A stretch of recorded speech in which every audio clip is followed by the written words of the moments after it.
بلکہ signature to signature انہوں نے مہم چلائی کہ کون میری اس بات پہ اس سے حق رکھتا ہے یا کون اس سے اختلاف رکھتا ہے. انہوں نے یہ کیا. پھر ان کو پھانسی کی بھی سزا دی گئی، لیکن وہ اپنے اس پہ چیز پہ قائم تھے، اللہ توکل تھے. وہ بہت ان پہ کیا گیا ظلم.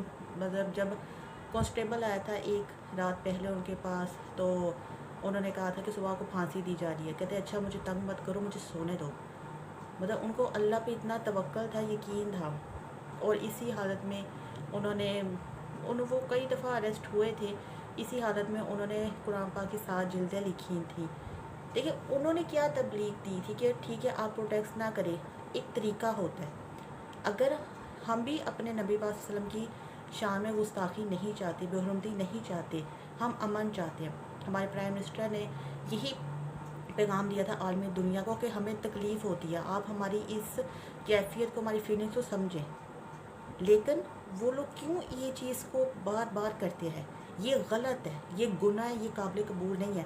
لیکن جو کچھ مسلمان کے ساتھ ہمارے ملک میں کر رہے ہیں وہ بھی قابل قبول نہیں ہے. ذرا سا ہمارا ملک فاٹا سے یا گرے لسٹ لکھنے کی کوشش کرتا ہے تو اس کو پھر پیچھے دھکیل دیا جاتا ہے، پھر ہمارا امیج پوری دنیا میں غلط جاتا ہے. تو یہ سب کچھ جائز نہیں ہے.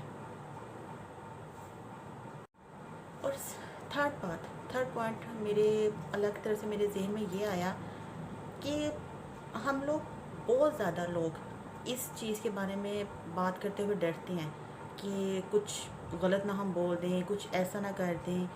میں بھی ڈری ہوئی ہوں، تھوڑا سا ڈر ہے کہ میں کوئی گستاخی نہ کر دوں. لیکن بڑے مودمانہ انداز میں کہہ رہی ہوں کہ اس چیز کو ہم لوگ اتنا ہائپ نہیں کریٹ کرنے دیتے. سارے جو ہوتے ہیں جو بھی ارد گرد کے ہمارے وہ ہوتے ہیں بڑے بڑے عہدوں پہ، وہ بات نہیں کرتے. یہ ایک ٹاپک ہو گیا. دوسرا ٹاپک یہ ہو گیا کہ وومن مارچ پہ بات نہیں کی جاتی، اس کو ڈھکے چھپے الفاظ میں بات کی جاتی ہے. اس پہ آپ ہائی الرٹ ہو کے کیوں نہیں بات کرتے؟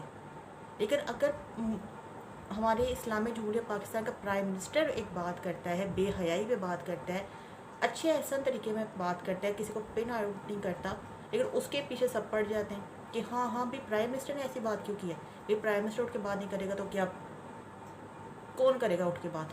عالمی طاقتیں بات کریں گی کہ ہمارے ملک میں بے حیائی پھیل رہی ہے. یہ جو دوغلا معیار ہے نا، یہ بہت خطرناک ہوتا ہے. اس سے بچنا چاہیے. آپ جس فیلڈ میں ہیں صرف پھر اسی فیلڈ کو فالو کریں. ٹھیک ہے؟ آپ پھر دوسروں کی چیز کو کیوں فالو کرتے ہیں؟ انڈیا کو کچھ نہ کہو، ان کے گانے، ان کے ڈانس سب کچھ ٹھیک ہے، فلمیں ڈرامے سب ٹھیک ہے، ان کے ساتھ ہم نے مقابلہ کرنا ہے. وہ بے حیائی میں کہا تھا پہنچ چکے، ہم نے بھی نعوذ باللہ وہاں تک پہنچنا ہے. لیکن دوسری طرف جو ہمارا برادر ملک ہے، اس کی کلچر کو پروموٹ کیوں کیا جا رہا ہے؟ اس پہ آپ لوگ بکواس کرتے ہیں. یہ جو دوہرا معیار ہے نا، یہ بہت غلط ہوتا ہے. اسی طرح سے جو بھی پروٹیکٹ ہوتا ہے وہ اپنی بات پہ قائم رہنا چاہیے. اس میں جو یہ ہمارے ارد گرد کے کچھ پیسے دے کے جو گنڈے بلائے جاتے ہیں نا، وہ بہت غلط ہے.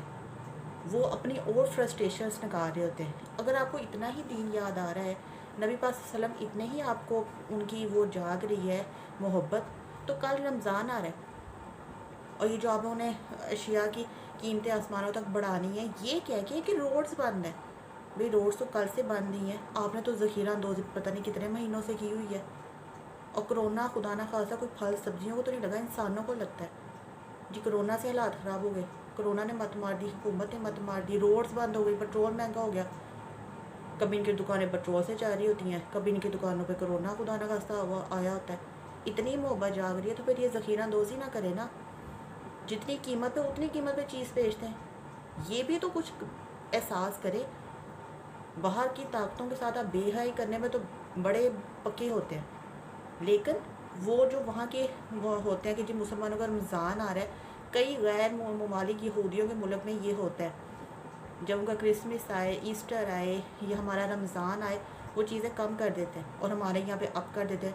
یہ چیز کیوں نہیں آپ لوگ فالو کرتے ہیں ان کی؟ تو یہ بے حیائی آپ ان کی فالو کر لیں گے. ان کی ہولیاں منائی جائیں گی، سارے ہمارے بڑے بڑے جو لیڈ کلاسز ہیں ہماری ہولیاں منائی جاتی ہیں، لیکن یہ چیز نہیں کرتے. جب سیل لگی ہوگی بڑے برانڈس پہ بھاگے جائیں گے، تب مہنگائی یاد نہیں آئے گی. لیکن ایک غریب کا اس کے ہری مرچوں پہ بھی لڑ رہے ہوں گے، لیمو جو کہ مہنگا ہو گیا، یہ ہوگا۔ تو یہ جو ہے نا اس طرح کے دوغلا پن، اس لیے اللہ تعالیٰ کے عذاب آتے ہیں۔ میں اپنی جو یہ میری کیفیت اس ٹائم بہت بھری پڑی ہوں، میں بہت کچھ کہنا چاہ رہی ہوں، لیکن بڑے میں ڈھکے چھپے الفاظ میں کہہ رہی ہوں اور مودمانہ گزارش کر کے کہہ رہی ہوں کہ آپ لوگ، تو اس لیے بس یہی گزارش ہے کہ خدا را احتجاج کریں، وہ آپ کا حق ہے، یہ آپ کو جمہوری قانونی حق دیا ہے، اسلام نے ہمیں یہ حق دیا ہے کہ آپ آواز بلند کریں، لیکن کوئی سینسیبل طریقے سے بات کریں۔ ایک مسلمان کو مسلمان مار کے کہاں کا اسلام اجاگر کر رہے ہیں، کہاں آپ اسلامی تعلیمات جاگر کر رہے ہیں، کہاں آپ سنت نبوی حدیث کی پیروی کر رہے ہیں۔ کل ساری پیرویاں نظر آ جائیں گی نا، جب اشیاء ابھی سے خیر بہت مہنگی ہو چکی ہیں، تو ذرا ان تعلیمات پہ بھی عمل کیجیے، یہ دوگلے معیار اب نہیں ہونے چاہیے۔ اور لاسٹ بات یہی کہ اللہ تعالیٰ نے اپنی پچھلی قوموں پہ بہت عذاب دیے ہیں، ان میں ایک برائی ہوتی تھی، قوم لوط، قوم نوح، قوم عاد میں ایک ایک برائی تھی، قرآن پاک کھول کے پڑھی ان میں کیا برائیاں تھیں۔ لیکن دکھ کے ساتھ میں یہ کہہ رہی ہوں کہ ہم میں ہر برائی ہے، ہمیں اللہ تعالیٰ سے کی جانے والی ہمارے نبی پاک کی وہ دعا ہمیں بچا رہی ہے کہ میری قوم پہ عذاب مت لانا اللہ، لیکن ہمارے کرتوتوں کی وجہ سے ہم پہ عذاب آ رہے ہیں، لیکن ہم سمجھ نہیں رہے۔ بس آپ لوگوں سے اجازت ہے، اللہ حافظ۔